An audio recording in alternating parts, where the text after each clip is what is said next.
Hello guys, welcome back to my channel. Today, we're going to unravel Idiota. We're going to talk about the Behringer OD300. On the description, it just says working order or working condition. The seller doesn't know that this Behringer pedal got a battery compartment, and we did struggle to find how to open the battery compartment, and we've used the pen. So now I'm trying to show to you how to open this one. And so when we open this, we found out there's no battery connector. So let's open it.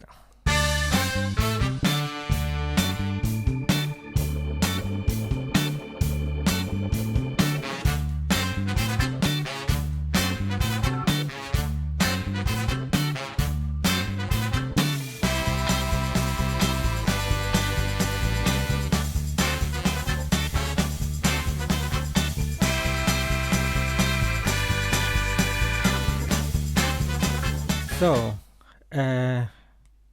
it's just underneath. It's hidden, and probably the seller doesn't know as well that it's in there. And let's try, and it's working. So yeah, happy days. It's working with battery.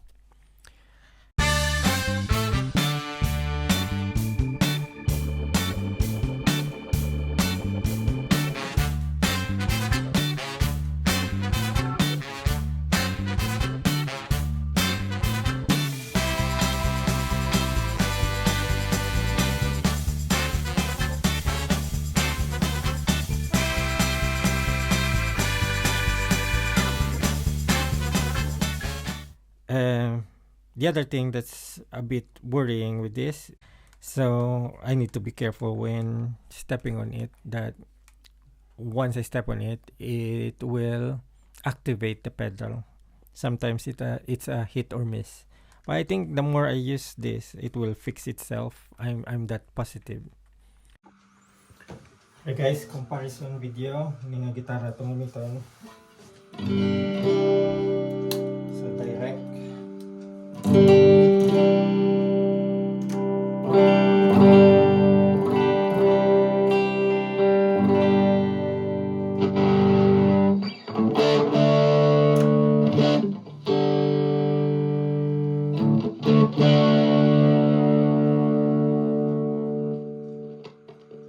Overdrive.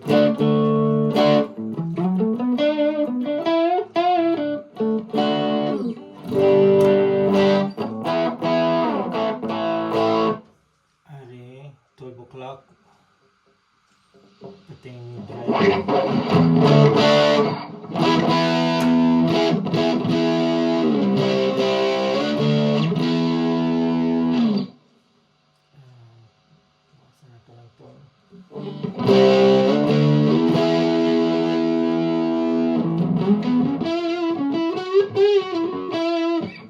Tapos all the way up. Patay na ni.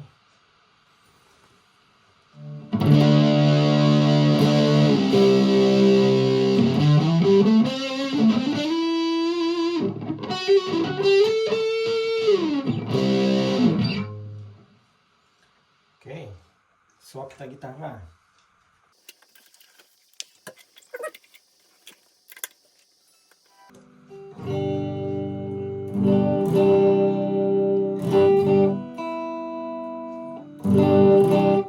Tapos balik natin din all the way down ang mode kag ang drive.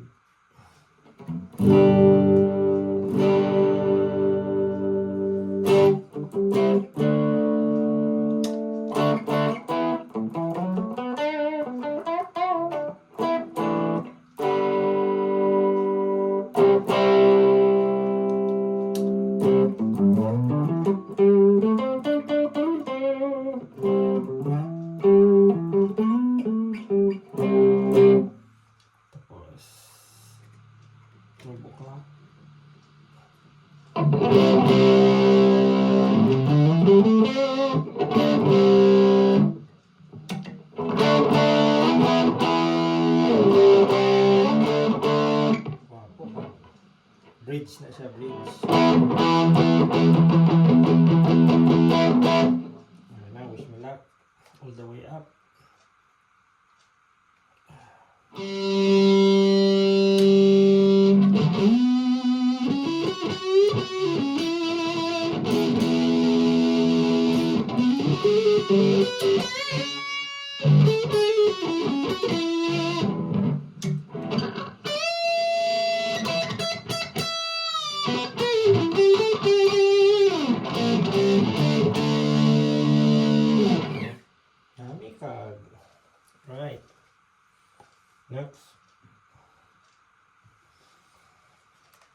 kay ChatGPT nga suggestion.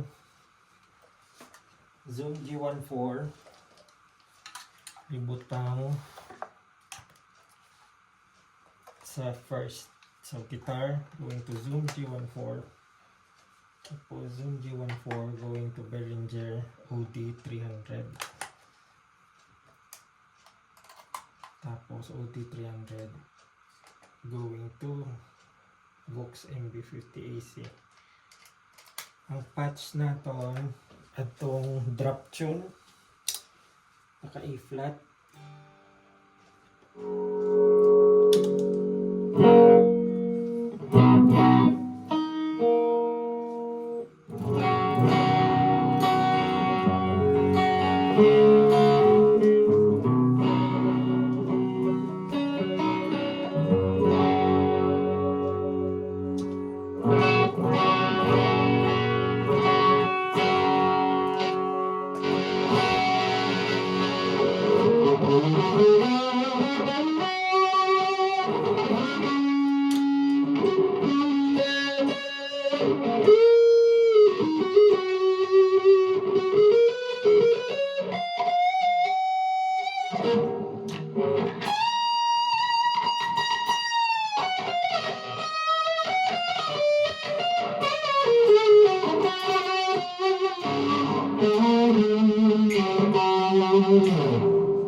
Tapos swap natin.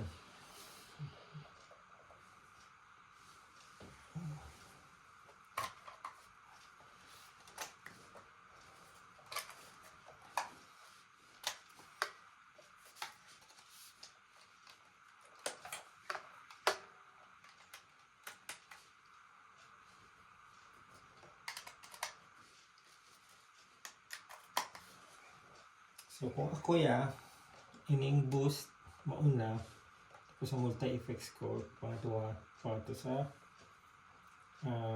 Vox MB50 AC.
Kundi nami ang pes nga setup, overdrive, tapos kato sa Zoom, kato sa Vox MB50.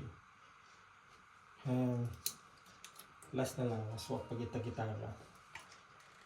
Kaya namin tunog di sa SG pero gusto natin na matry tanan din adjourn.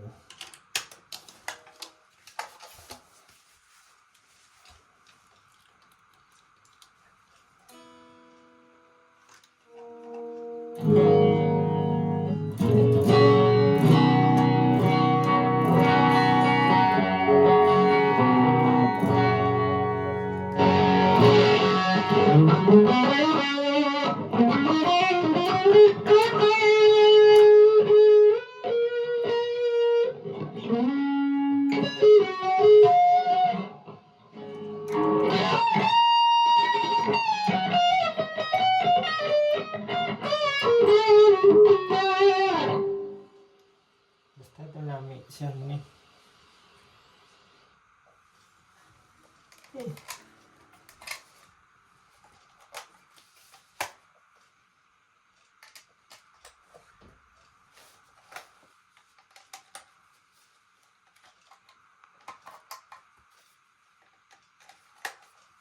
Last na lang git.